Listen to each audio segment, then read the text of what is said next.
আরেক ভাই জিজ্ঞেস করছেন যে কাতারে হেভি ড্রাইভারের চাকরি পাওয়া যাবে কিনা, হেভি ড্রাইভারের চাহিদা কাতারে ফ্রি ভিসা এটা কিভাবে বুঝবো জানাবেন। আরেক ভাই জিজ্ঞেস করছেন আলমিরাতে বাংলাদেশিদের জন্য ভিসা বা হায়ারিং করে কিনা। হ্যালো গাইজ, আসসালামু আলাইকুম, welcome back to my another video. আজকে এই ভিডিওতে কাতারের রাতের সৌন্দর্য দেখানোর পাশাপাশি আপনাদের প্রশ্নের কিছু উত্তর দিব। তো আপনি যদি আমার চ্যানেলে নতুন হয়ে থাকেন অবশ্যই চ্যানেলটা সাবস্ক্রাইব করে দিবেন।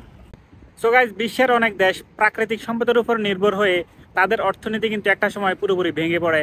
তো সেই জন্য কাতার এখন চাচ্ছে প্রাকৃতিক সম্পদের উপর নির্ভরশীল না হয়ে পর্যটক কেন্দ্রিক দেশ গড়ে তোলার জন্য, যার কারণে ওয়ার্ল্ড কাপের 220 বিলিয়ন টাকা খরচ করে কিন্তু ওয়ার্ল্ড কাপের আয়োজন করে, এবং কি এই ওয়ার্ল্ড কাপ আয়োজন করার আগে তাদের যে অবকাঠামো ছিল পুরোপুরি পরিবর্তন করে দেয় সবকিছুই। তো এই বিশাল পরিমাণ ইনভেস্টের এই টাকাগুলো কিন্তু আপনার আমাদের মতোই বিভিন্ন দেশের শ্রমিক এসে এখানে কাজ করে কিন্তু অনেকেই ভালো টাকা উপার্জন করছে ওয়ার্ল্ড কাপের আগে। তো তাদের এখন বর্তমান যে অবকাঠামো প্রায় 80 থেকে 90% অলরেডি কমপ্লিট, যার কারণে এখানে এখন কাজের একটু সংকট দেখা দিচ্ছে আপনার কনস্ট্রাকশন লেভেল থেকে শুরু করে বিভিন্ন সেক্টরে। বর্তমানে কাতারে যে সেক্টরটাতে কাজের চাহিদা পাওয়া যায় সেটা হচ্ছে আপনার হসপিটালিটি সেক্টর। গেস্ট নিয়ে কাজ করার কারণে আমাদের মোটামুটি কাতারের যতগুলো বড় হোটেল আছে বা রিসোর্ট আছে সবগুলোতে আমাদের যাওয়া আসা আছে। তা রিসেন্টলি আমি একজনকে জিজ্ঞেস করলাম যে তারা ইন্টারন্যাশনালি লোক হায়ারিং করে কিনা, মানে বাংলাদেশ সম্পর্কে জিজ্ঞেস করলাম যে বাংলাদেশ থেকে তারা লোক হায়ারিং করে কিনা। উনি যে জিনিসটা বললেন, আমাদের বাংলাদেশিদের ক্ষেত্রে ভিসা জটিলতার কারণে তারা বাংলাদেশ থেকে খুব কম হায়ারিং করে। তারা বেশিরভাগ হায়ারিং করে হচ্ছে আপনার নেপাল থেকে, ফিলিপিন থেকে। কারণ হসপিটালিটি জবে আপনার ফিলিপিনেরা সবচেয়ে বেস্ট, আর ক্লিনিংয়ের ক্ষেত্রে এখন আপনার নেপালিরা।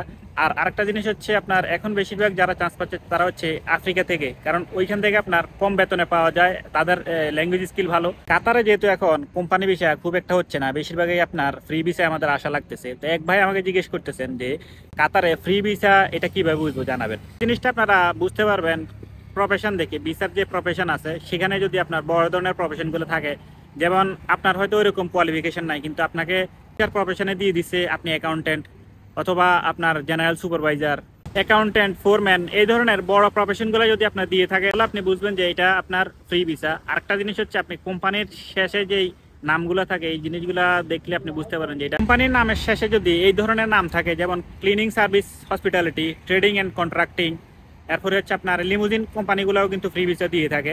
সো গাইস, আপনাদের সুবিধার্থে আমি কাতারের বেস্ট কনস্ট্রাকশন কোম্পানি এবং কি আপনার ক্লিনিং কোম্পানিগুলোর নাম স্ক্রিনে দিয়ে দিছি, আপনারা চেক করে নিতে পারেন। এখন বর্তমানে যেহেতু হসপিটালিটি জবের চাহিদা আছে, সেই ক্ষেত্রে আমাদের বাংলাদেশে যারা ভিসা ব্যবসা করে তারা কিন্তু আপনার সরাসরি হোটেলের কথা বলে নিয়ে আসে। তো এখন দেখুন, সরাসরি হোটেল হলে আপনার সেখানে ওই হোটেলের নাম থাকবে, আপনার থার্ড পার্টির কোনো নাম থাকবে না। এই জিনিসটা যদি আপনি খেয়াল করেন তাহলে আপনি অবশ্যই বুঝতে পারবেন যে এটা সরাসরি হোটেলের ভিসা নাকি আপনার থার্ড পার্টির ভিসা। বর্তমানে কাতারে এখন আপনার লোকাল হায়ারিং করতেছে, বড় যে হোটেলগুলো আছে এগুলো লোকাল হায়ারিং করে, মানে কাতার থেকে আপনার ইন্টারভিউর মাধ্যমে তারা নিয়োগ দেয়। ইন্টারন্যাশনালি খুব কমে নিয়োগ দিতেছে। আরেক ভাই জিজ্ঞেস করছেন যে কাতারে হেভি ড্রাইভারের চাকরি পাওয়া যাবে কিনা, হেভি ড্রাইভারের চাহিদা কেমন। তো হেভি ড্রাইভিং লাইসেন্স যদি আপনার থেকে থাকে তাহলে কিন্তু আপনি বাস ড্রাইভিং করতে পারেন। এখানে বাসের ভালো চাহিদা আছে, বাস ড্রাইভারের। কাতারে যাদের হেভি ড্রাইভিং লাইসেন্স আছে তাদের ভাষাগত দক্ষতা যদি ভালো হয় তাহলে কিন্তু আপনার সরকারি বিভিন্ন যে প্রতিষ্ঠানগুলো আছে সেখানে কিন্তু হেভি ড্রাইভার নিয়োগ দেয়। কিছুদিন আগে কারমাতে নিয়োগ দিচ্ছিল হেভি ড্রাইভারের।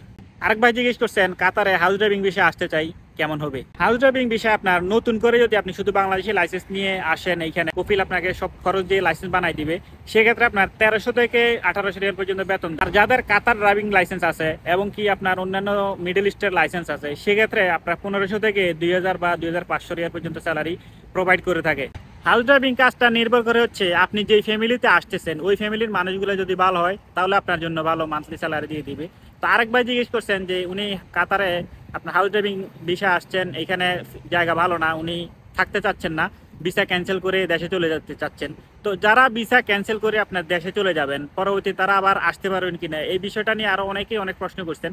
তা আপনাদেরকে সরাসরি বলি, আপনার যে স্পন্সর আছে তিনি যদি আপনার নামে কোনো ধরনের মামলা না, আপনি যদি বৈধভাবে সকল প্রক্রিয়া কমপ্লিট করে দেশে এক্সিট নিয়ে যান, সেক্ষেত্রে আপনি চাইলে আবার নতুন করে ভিসা নিয়ে আসতে পারবেন, এই ক্ষেত্রে আপনার কোনো সমস্যা হবে না।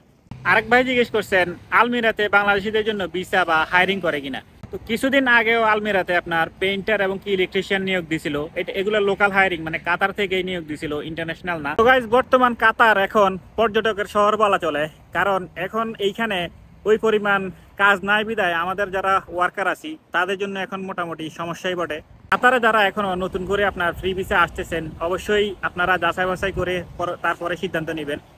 সো গাইস, এই ছিল আজকের মতো। ইনশাল্লাহ দেখা হবে পরবর্তী কোনো টপিক নিয়ে অন্য কোনো ভিডিওতে। সে পর্যন্ত ভালো থাকবেন। আল্লাহ হাফেজ।